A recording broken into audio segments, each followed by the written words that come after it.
창세기 22장 1절로 13절 말씀을 한 절씩 교독하고 마지막 절은 함께 읽겠습니다. 제가 먼저 읽습니다. 그 일 후에 하나님이 아브라함을 시험하시려고 그를 부르시되 아브라함아 하시니 그가 이르시되 내가 여기 있나이다. 여호와께서 이르시되 내 아들 내 사랑하는 독자 이삭을 데리고 모리아 땅으로 가서 내가 내게 일러준 한 산 거기서 그를 번제로 드리라.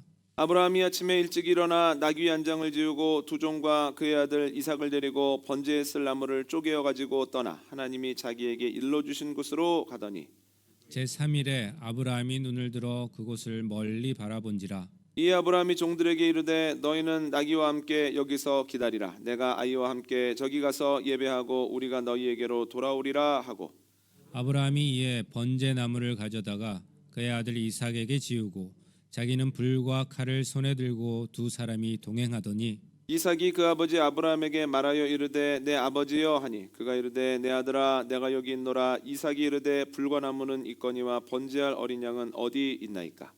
아브라함이 이르되 내 아들아 번제할 어린 양은 하나님이 자기를 위하여 친히 준비하시리라 하고 두 사람이 함께 나아가서 하나님이 그에게 일러주신 곳에 이른지라. 이에 아브라함이 그곳에 제단을 쌓고 나무를 버려놓고 그의 아들 이삭을 결박하여 제단 나무 위에 놓고 손을 내밀어 칼을 잡고 그 아들을 잡으려 하니 여호와의 사자가 하늘에서부터 그를 불러 이르시되 아브라함아 아브라함아 하시는지라. 아브라함이 이르되 내가 여기 있나이다 하매 사자가 이르시되 그 아이에게 내 손을 대지 말라. 그에게 아무 일도 하지 말라. 내가 내 아들 내 독자까지도 내게 아끼지 아니하였으니 내가 이제야 내가 하나님을 경외하는 줄을 아노라. 함께 하겠습니다. 아브라함이 눈을 들어 살펴본즉 한 순양이 뒤에 있는데 뿔이 수풀에 걸려 있는지라. 아브라함이 가서 그 순양을 가져다가 아들을 대신하여 번제로 드렸더라. 아멘. 오늘 본문의 내용은 출애굽한 이스라엘 백성이 홍해를 건넌 것, 다윗이 물맷돌로 골리앗을 쓰러뜨린 것만큼이나 유명한 내용입니다. 다 아시겠지만 간단히 제가 정리해 보도록 하겠습니다. 아브라함에게는 지금 부족한 것이 없습니다. 아들도 낳았고 우물도 가졌고 그 땅 사람들에게 인정도 받기 때문입니다. 그러던 어느 날 하나님이 아브라함에게 오셔서 말씀하십니다. 네 사랑하는 아들 이삭을 데리고 모리아 땅으로 가서 그를 번제로 드려라. 그 다음 날 아침 아브라함이 번제할 모든 준비와 함께 이삭 종들을 데리고 모리아 땅으로 출발을 합니다. 출발한 지 3일 되었을 때 그 산이 멀리 보입니다. 두 종에게 이야기합니다. 여기에 머물러 있어라. 내가 저 산에 가서 이삭과 제사를 드리고 돌아올 거다. 이삭은 나무를 지고 아브라함은 한 손에는 칼을 들고 한 손에는 불을 들고 모리아 산으로 나아갑니다. 그런데 나아가다가 이삭이 묻습니다. 아버지, 나무도 있고 불도 있는데 번제할 어린 양은 어디 있습니까? 그러니까 아브라함이 이렇게 대답합니다. 사랑하는 아들아, 번제할 어린 양은 하나님이 자기를 위하여 스스로 준비하신단다. 걱정하지 말아라. 그러니까 아브라함의 마음이 얼마나 힘들었겠습니까? 그 산에 도착해서 제단을 쌓고 그 위에 나무를 벼려놓고 이삭의 팔을 묶고 그를 나무 위에 올립니다. 그리고 칼을 들어서 이삭을 찌르려고 하는데 하나님이 천사를 보내셔서 이렇게 말씀하십니다. 아브라함아, 그 아이에게 손을 대지 말아라. 네가 독자까지 아끼지 않는 모습을 보니 네가 나를 얼마나 경외하는지 알겠다. 아브라함이 이 말을 듣고 주위를 둘러보니 수풀에 순양 한 마리가 걸려 있었습니다. 아브라함은 하나님의 뜻을 알아채고 그 순양을 잡아서 번제를 드리고 하나님께서는 그에게 복을 또다시 약속해 주십니다. 이것이 오늘 본문의 내용입니다. 오늘 본문의 익숙함을 걷어내고 생각해 보면 이상한 점들이 몇 가지가 있습니다. 가장 이상한 건 이겁니다. 주님께서 사람의 중심까지도 감찰하신다고 했는데 왜 아브라함의 마음을 아시기 위해서 이런 시험을 하셨는가? 두 번째, 그 시험이 어쩌면 이렇게 잔인할까? 여러분, 하나님의 말씀을 듣고 며칠을 걸어가는 동안, 그리고 그 칼을 들어 찌르려고 하는 그 순간까지 아브라함의 마음이 얼마나 힘들고 아팠겠습니까? 그 고통을 우리는 상상조차 못한다는 거예요. 왜 시험하셨지? 왜 이렇게 잔인한 시험을 주셨지? 여러분, 우리가 오늘 본문을 통해서 알고 싶은 것을 다 알 수는 없습니다만, 오늘 본문을 통해서 알 수 있는 확실한 사실 하나는, 하나님은 순종을 기뻐하시고 또한 순종할 때 이에 합당한 열매를 허락해 주신다는 거예요. 창세기 22장은 순종에 대한 내용을 담고 있습니다. 몇 주 동안 순종에 대한 이야기를 해보려고 하는데요, 하나님이 순종을 기뻐하시며 순종하는 이에게 합당한 열매를 주신다라고 하는 것은 성경에 반복되어 나오는 내용이자 약속입니다. 한번 찾아볼까요? 신명기 1장 36절입니다. 신명기 1장 36절은 구약성경 261면 즈음에 있습니다. 신명기 1장 36절,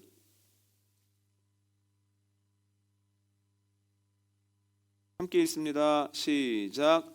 오직 여분네 아들 갈렙은 온전히 여호와께 순종하였은즉 그는 그것을 볼 것이요 그가 밟은 땅을 내가 그와 그의 자손에게 주리라 하시고. 아멘. 주님께서는 말씀에 순종한 갈렙에게 이렇게 말씀하십니다. 너는 가나안 땅을 볼 것이다. 가나안 땅을 밟을 것이다. 너의 자손은 그 땅을 유업으로 받을 것이다. 그가 순종하였을 때 기뻐하시며 너무 많은 것들을 허락하시죠. 또 한 군데 찾아볼까요? 열왕기상 9장 4절로 5절입니다.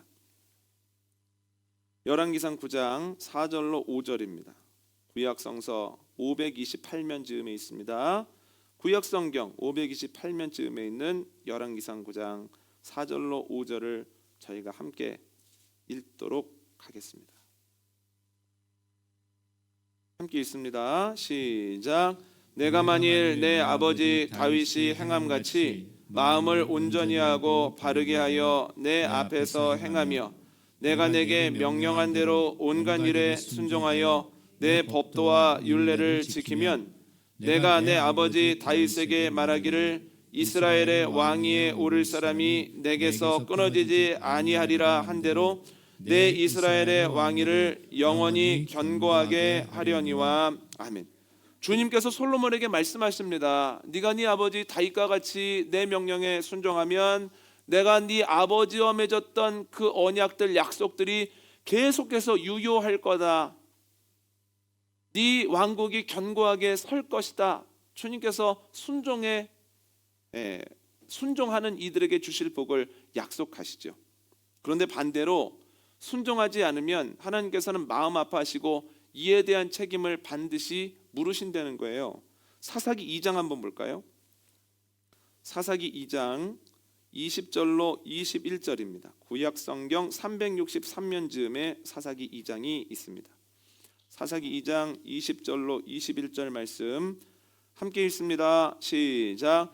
여호와께서 이스라엘에게 진노하여 이르시되 이 백성이 내가 그들의 조상들에게 명령한 언약을 어기고 나의 목소리를 순종하지 아니하였은즉 나도 여호수아가 죽을 때 남겨둔 이방 민족들을 다시는 그들 앞에서 하나도 쫓아내지 아니하리니. 아멘. 가나안 땅에 들어간 사람들이 주님의 명령에 순종하지 않습니다. 그때 이렇게 말씀하십니다. 너희가 순종하지 않았으니 아직 쫓아내지 못한 사람들을 가시처럼 남겨둘 거다. 그들이 끊임없이 너희를 찔러대며 아프게 할 거다. 여러분, 주님은 순종을 기뻐하시고 순종하는 이에게 복된 열매를 허락하십니다. 우리가 이 땅을 살아가면서 주님께 순종하고 그 기뻐하시는 주님으로 인하여 순종의 복된 열매를 매일매일 거두며 살아가게 되기를 원합니다. 그런데 존 비비어에 따르면 순종은 단순히 주님께 기쁨을 드리느냐 아픔을 드리느냐 정도의 문제가 아니라는 거예요. 그의 책 순종, 하나님의 권위 아래에서 누리는 보호와 자유에 나오는 내용을 발췌해서 읽어드립니다. 한번 잘 들어보시기를 바랍니다. 죄, 무엇이 떠오르는가? 사람들은 죄라는 단어를 생각할 때 성적으로 짓는 죄를 가장 많이 떠올리는 것 같다. 술 취함이나 약물 중독을 떠올렸을 수도 있다. 신자들이 정말로 중대한 죄라고 여기는 항목이기 때문이다. 더러는 도박, 살인, 절도, 주술을 떠올렸을 수도 있다. 가능성은 적지만 미움, 다툼, 질투, 용서하지 않는 것을 죄의 범주에 넣었을 수도 있다. 여기까지 생각한 뒤 이 말을 하고 싶다. 아담은 에덴 동산에서 낯선 여자와 잠자리를 하지도 않았고 마약을 하지도 않았다. 그러나 아담의 죄는 모든 피조 세계를 포로와 속박 상태에 들어가게 할 만큼 심각했다. 죄를 정의할 때 아담의 상황을 생각해야 한다. 인류의 혈관에 아담이 범한 죄의 본질이 흐르기 때문이다. 아담이 도대체 무슨 일을 했기에 인류를 파멸로 몰아넣었는가? 아담이 지은 죄는 하나님 말씀에 순종하지 않은 것이다. 그러니까 존 비비어가 분명히 얘기합니다. 불순종은 죄라는 거예요. 아, 불순종이 죄구나라고 하는 것을 깨달을 때 순종하기 위해서 힘쓰게 되고 결국은 순종하게 된다라고 하는 거죠. 존 비비어는 이 사실을 분명히 하기 위해서 누가복음 14장 15절 이하에 나오는 비유를 언급합니다. 내용은 저희가 다 알고 있는 내용입니다. 한 주인이 큰 잔치를 베풉니다. 사람들이 온다고 했거든요. 그런데 그날이 되자 한 사람이 딴소리를 합니다. 제가 가기로 했는데 못 가게 됐습니다. 얼마 전에 밭을 샀는데 밭을 둘러봐야 됩니다. 또 한 사람은 저는 5결이의 소 10마리를 샀습니다. 소를 시험해 봐야 되기 때문에 못 갑니다. 또 어떤 사람은 저도 못 갑니다. 저는 얼마 전에 장가를 들었는데 저희 집을 돌봐야 되기 때문에 못 갑니다. 이렇게 얘기를 합니다. 종이 와서 주인에게 그 말을 전하거든요. 그랬더니 주인이 화를 내면서 그래? 어쩔 수 없지. 그러면 초대하지 않았던 사람들로 이 잔치를 채워라. 이렇게 이야기를 하죠. 여러분, 이 비유에서 초대를 받고도 응하지 않았던 사람들에게는 별 잘못이 없어 보입니다. 여러분, 나쁜 행동을 하는 것이 아니지 않습니까? 밭에 나가고 소를 시험하고 가정을 돌보는 것이 뭐가 나쁩니까? 그런데 주님은 비유를 통해서 분명히 말씀하신다는 거예요. 말씀에 순종하지 않으면 결코 천국 잔치에 참여하지 못한다는 거예요. 이 땅에서 천국을 누리기 위해서는 하나님의 말씀에 순종해야 합니다. 우리가 마지막 날에 하나님 나라에 입성하기 위해서는 하나님 말씀에 순종해야 합니다. 교회 공동체 안에 있고 교적을 가지고 있다고 해서 천국에 들어가는 건 아니라는 거예요.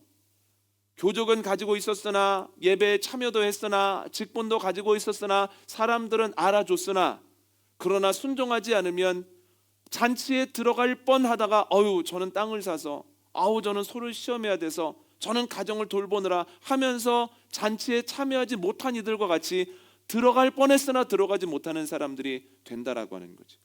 여러분, 말씀에 순종하여 천국을 누리고 천국에 입성하는 저와 여러분 되시기를 원합니다.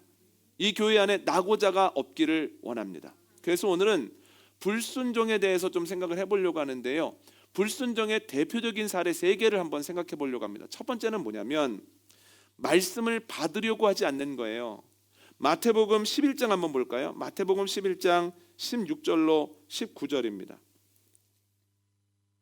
마태복음 11장 16절로 19절 말씀입니다.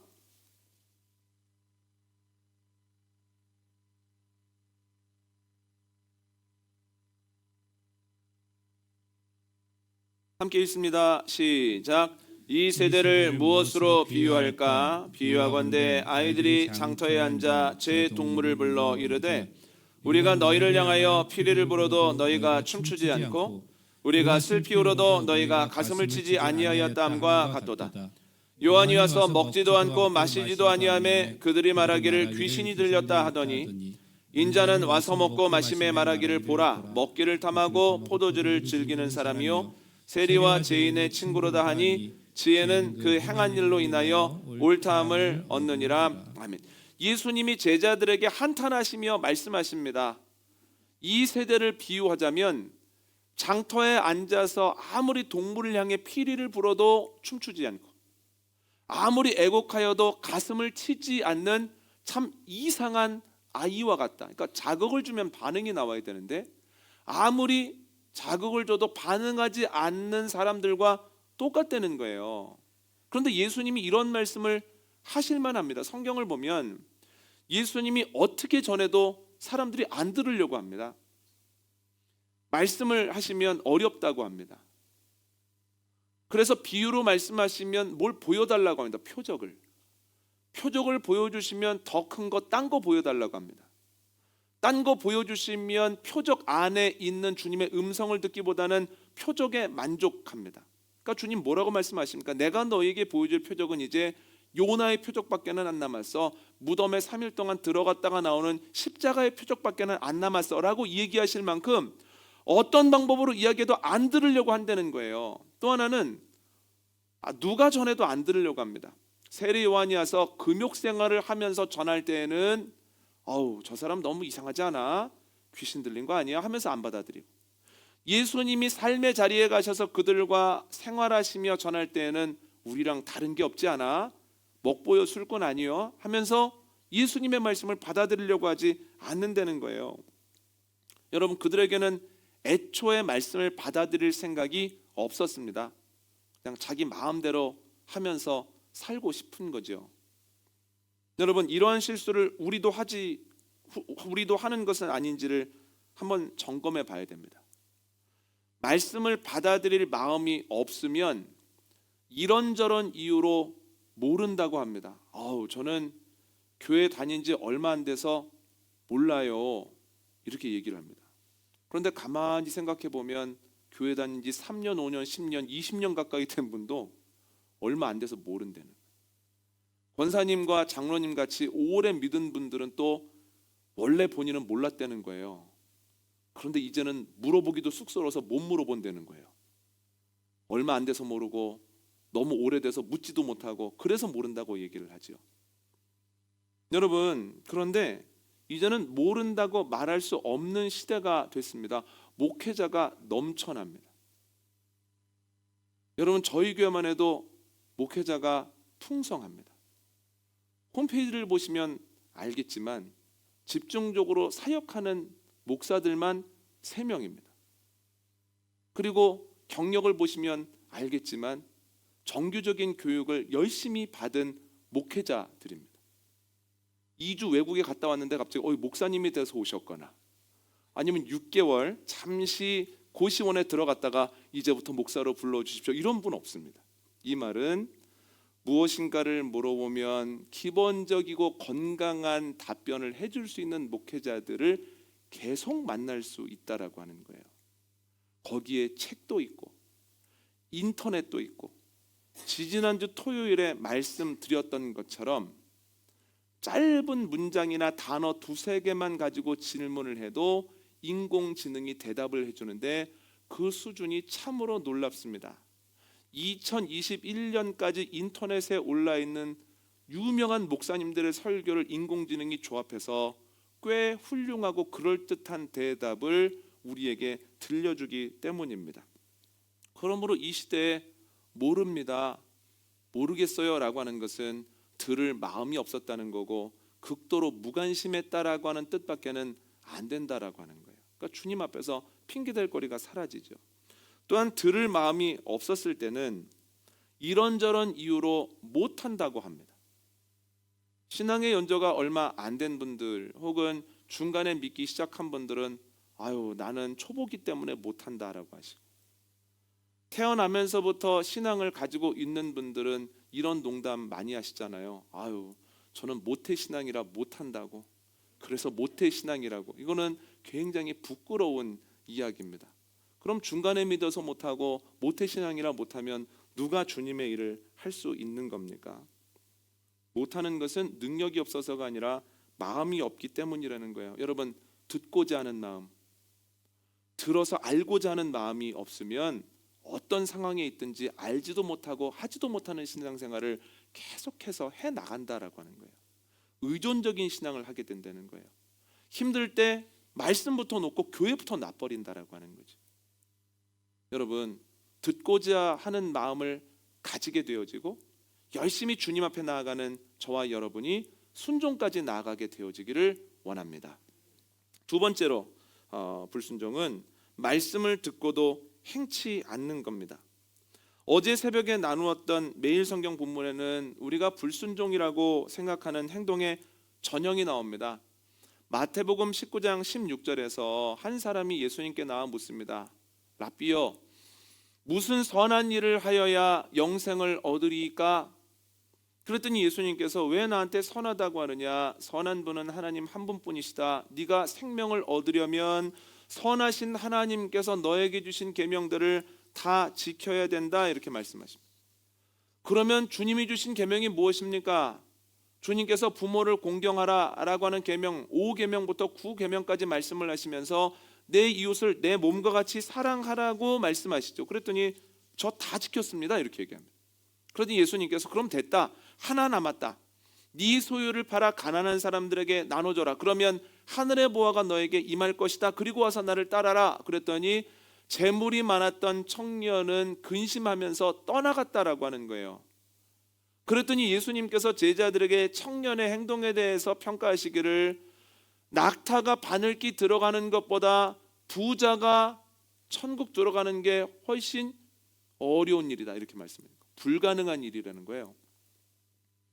여러분, 청년은 예수님의 말씀을 듣고 싶은 마음도 있었고 따르고 싶은 의지도 있었습니다만 결국 주님의 음성을 들었을 때 순종하지는 않았습니다. 순종합니까? 불순종한 겁니까? 불순종한 겁니다. 순종할 뻔했을 뿐이에요. 왜 순종 못했습니까? 주님의 말씀보다 훨씬 더 중요한 것이 그에게 있었기 때문이에요. 주님의 말씀보다 나에게 더 중요한 것이 있을 때, 혹은 주님의 뜻보다 내 뜻이 더 중요할 때, 주님의 계획보다 내 계획이 훨씬 더 강력할 때 나타나는 현상은 그렇게 해야 하는 건 알지만 순종하지는 않는다라고 하는 거예요. 예배 드려야 하는 것은 알죠. 아이가 어렸을 때부터 예배해야 된다는 것도 익히 머리로는 알고 있습니다만 아이가 교회 오기보다는 학원 가는 걸 택합니다. 헌금해야 되는 것 알죠. 그러나 먼저 지출은 학비나 학원으로 먼저 갑니다. 기도해야 되는 것 알죠. 그러나 기도의 자리에 오지 않고 쉼을 택합니다. 예배해야 되는 것도 알죠. 그런데 지금은 못합니다. 나중에 여러 형편이 다 갖춰지면 예배해야 된다고 생각을 합니다. 내가 더 중요하고 내가 하고 싶은 것이 더 우선할 때 나타나는 현상은 하나님의 나라를 경험하지 못한다는 거예요. 목사님, 애가 교회 안 오고 학원에 가면 대학 떨어지나요? 아니요, 그렇지 않습니다. 그렇지 않을 수도 있죠. 교회 온 친구들이 떨어질 수도 있습니다. 학원비를 먼저 내고 헌금을 안 하면 경제적으로 어려워지나요? 그렇지 않을 수도 있습니다. 그러나 분명한 건 천국은 경험하지 못한다는 거예요. 천국이 무엇입니까? 내가 지금 있는 곳에 하나님이 동행하시면서 일하신다라고 하는 것을 경험하는 상태가 천국이에요. 내 뜻보다 하나님의 뜻이 우선하고 내 생각보다 하나님의 섭리가 강력하여서 하나님의 뜻대로 나아가면 하나님이 성경에만 계신 게 아니라 지금도 일하시네. 성경에만 능력이 있는 것이 아니라 하나님이 지금도 능력이 있으시네. 우리 아이의 길을 열어주시네. 이해하지 못했던 방법으로 주님이 채우시네. 기도를 통하여 하나님이 내 마음 위로하시고 내 마음을 올리시네. 하나님이 지금도 일하신다는 것을 경험하는 그 하나님 나라 천국을 경험할 수 있죠. 그러나 하나님의 뜻을 압니다. 예배해야죠. 기도해야죠. 주님 바라봐야죠. 그러나 나중에요. 지금은 못해요 라고 해서 영원히 잠들어 버리면 신앙생활을 수십 년 해도 하나님이 지금도 살아 역사하신다라고 하는 것을 한 번도 경험하지 못한다라고 하는 거지요. 여러분, 주님의 말씀을 알고 순종함으로 주님이 지금도 일하신다라고 하는 수많은 경험들이 저와 여러분에게 넘치게 되어지기를 원합니다. 그래야 신앙생활이 재밌고 그래야 신앙생활에 힘이 있다라고 하는 거예요. 세 번째로 불순종은 말씀을 온전히 행치 않는 겁니다. 사무엘상 15장 20절로 22절 한번 볼까요? 사무엘상 15장 20절로 22절은 구약성경 433면 즈음에 있습니다.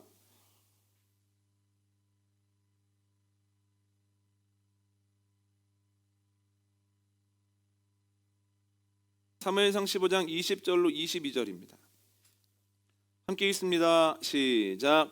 사울이 사무엘에게 이르되 나는 실로 여호와의 목소리를 청종하여 여호와께서 보내신 길로 가서 아말렉 왕 아각을 끌고 왔고 아말렉 사람들을 진멸하였으나 다만 백성이 그 마땅히 멸할 것 중에서 가장 좋은 것으로 길갈에서 당신의 하나님 여호와께 제사하려고 양과 소를 끌고 왔나이다 하는지라. 사무엘이 이르되 여호와께서 번제와 다른 제사를 그의 목소리를 청종하는 것을 좋아하심 같이 좋아하시겠나이까. 순종이 제사보다 낫고 듣는 것이 순양의 기름보다 나으니. 아멘. 하나님께서 사무엘을 통해서 사울 왕에게 말씀하십니다. 아말렉을 치고 나면 모든 것들을 다 진멸해라. 다 없애야 된다. 사울이 아말렉과의 전쟁에서 승리를 합니다. 그런데 아각 왕은 살려두고 또 나쁜 건 진멸했는데 좋은 건 남겨둡니다. 하나님께서 사무엘에게 사울 왕에게 가봐라 라고 얘기를 하시죠.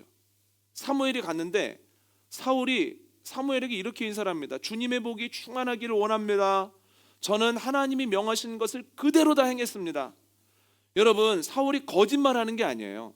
설교를 준비하면서 묵상해보니 거짓말하는 게 아니라 본인은 순종했다라고 생각을 하는 거예요. 여러분, 그 이유가 분명히 있다라고 하는 거예요. 그런데 사무엘이 뭐라고 얘기합니까? 순종이 제사보다 낫습니다. 하나님 보시기에 순종한 겁니까? 순종하지 않은 겁니까? 순종 안 한 거예요. 사울 왕은 순종했다고 생각을 하는데 하나님 보시기에는 순종을 안 했죠. 존 비비어는 이에 대해서 이렇게 설명을 합니다. 읽어드립니다. 사울은 수만 명을 죽였지만 단 한 사람은 살려두었다. 명령의 99%는 수행했다. 사람에게는 그러한 행동이 순종으로 보이겠지만 하나님은 불순종으로 보신다. 하나님은 그것을 거역이라 표현하신다. 이렇듯 부분적 순종은 하나님 보시기에 전혀 순종이 아니라는 사실을 알아야 한다. 99% 순종도 명백하게는 불순종이다. 여러분, 어느 정도만 순종하는 것, 내가 원하는 것이나 내가 납득할 수 있을 정도만 순종하는 것은 하나님 보시기에 불순종이라는 거예요. 죄라는 거예요. 여러분, 우리가 사울과 같은 실수를 하고 있는 것 아닌지, 용서해라, 품어라 했는데 품을 수 있는 사람이 있고 품지 못할 사람이 있고, 참아라 라고 했는데 내가 참을 수 있는 일이 있고 못 참는 일이 있고, 죄를 끊어라 라고 했는데 내가 끊어낸 죄된 습관이 있고 끊어내지 못한 습관이 있고 라고 한다면 노력은 많이 했으나 그것을 위해 힘은 썼으나 결국은 불순종이고 결국은 죄라는 거예요. 아, 목사님, 기준이 너무 높지 않습니까? 들어야 되고 순종해야 되고 100% 다 순종한다고 한다면 누가 주님을 기쁘시게 할 수 있겠습니까? 이렇게 물으실 것 같은데 저도 고민이 되더라고요. 나는 과연 주님을 기쁘시게 하는 사람인가? 제가 융인 서지방의 서기로서 마지막 처리한 행정 업무는 저희 지방에 개척을 하고자 하는 한 교회의 서류를 받고 심사해서 연회로 보내는 일이었습니다. 이제 서류를 받고 이제 여러 가지 서류를 검토하고 마지막으로 실행부 회의가 있는 곳에 그분이 오셔서 이런저런 질문을 받는 시간이 됐는데요. 목사님들이 질문하는 거예요. 50대 중반이신데 개척이 많이 늦으셨네요. 아, 예, 제가 좀 늦게 개척을 하게 됐습니다. 선교사로 있다가 개척하셨네요. 예, 제가 북한 선교를 위해서 선교사로 10여 년 정도 있다가 추방이 돼서 들어오는 길입니다.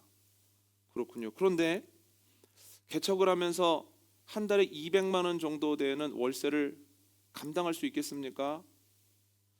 교인도 개척하니 많지 않을 거고 상황이 어려울 텐데 200만 원씩 어떻게 감당하시려고 이렇게 덜컥 제대로 된 공간을 구하셨습니까? 실제적으로 물어보는 거죠. 그랬더니 그분이 아, 그건 괜찮습니다.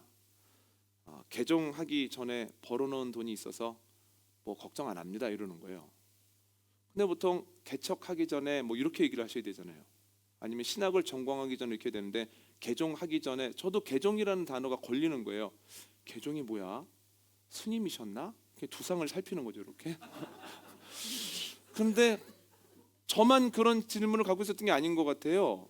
어떤 분이 개종이라고 하셨는데, 그럼 개종 전에 뭘 하셨습니까? 그랬더니 그분이 저는 개종 전에 내림굿을 받은 무당이었는데 많은 분들이 찾으셔서 물질적으로는 걱정하지 않습니다. 이렇게 얘기하는 거예요. 꽤 유명한 분이셨던 것 같아요.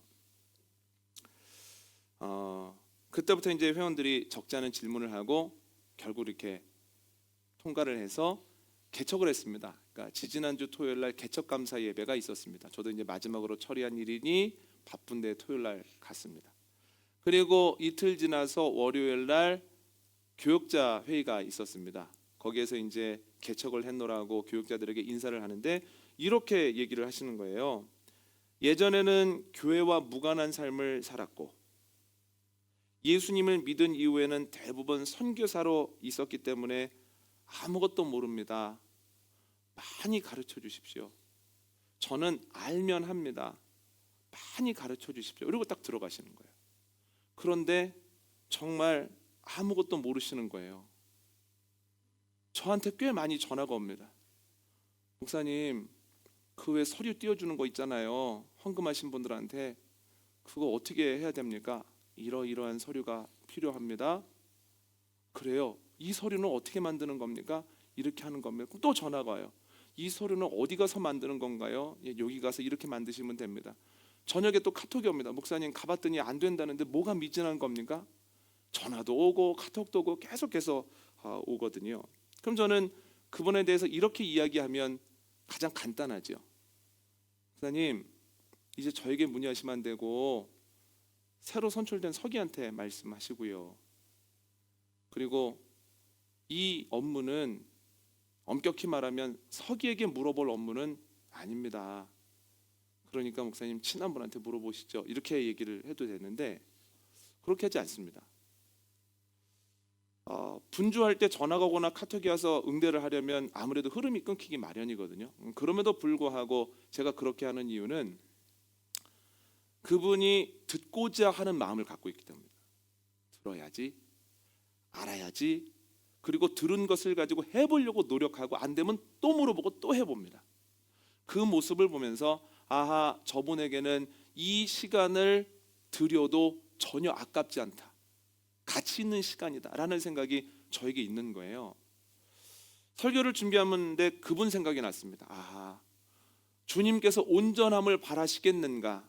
그렇지 않다는 거예요. 우리에게 뭘 원하실까요? 주님, 알고 싶습니다. 알고 난 다음에 주님, 이렇게 해보고 싶습니다. 또한 순종하는 가운데 주님, 제가 미진한 것 같은데 더 주님 말씀 순종하기를 원하니 힘 주십시오 라고 주님께 나아가 기도하고 힘쓰면 온전하지는 않아도 실수가 투성이어도 주님께서는 그를 기쁘게 받아주신다라는 거지. 여러분, 순종으로 주님을 기쁘게 하는 저와 여러분 되시기를 원합니다. 주님의 뜻을 알고 싶고 알게 된 주님의 뜻을 행하고 싶고 행하기 시작했으면 주님이 기뻐하실 때까지 멈추지 않고 해야지, 더 열심히 해봐야지 라는 결단을 가지고 나아갈 때 우리의 삶을 통하여 주님이 기쁨을 누리실 뿐만 아니라 그 순종의 복된 열매들이 우리의 삶에 가득 넘쳐나는 저와 여러분 되시기를 원합니다. 오늘 말씀 정리하겠습니다. 주님께서는 순종을 기뻐하십니다. 그리고 순종하면 이에 합당한 열매를 맺게 하시죠. 반대로 불순종을 슬퍼하십니다. 불순종하면 이에 대한 책임을 분명히 물으십니다. 우리가 순종하기 위해서는 불순종이 주님의 마음을 아프시게 할 뿐만 아니라 큰 죄라고 하는 것을 알아야 합니다. 불순종은 크게 세 가지 의미를 갖는데, 첫 번째는 말씀을 받으려고 하지 않는 겁니다. 두 번째는 말씀을 듣고도 알면서도 행하지 않는 겁니다. 세 번째는 행하기는 하지만 온전히 행하지는 않는 겁니다. 이게 불순종이구나, 나는 몰랐는데 내 삶에 불순종이 있었구나, 이것을 깨닫고 순종하기 위해서 주님께 더 나아가 힘쓸 때 주님을 기쁘시게 하는 복된 한 주일 되시기를 원합니다.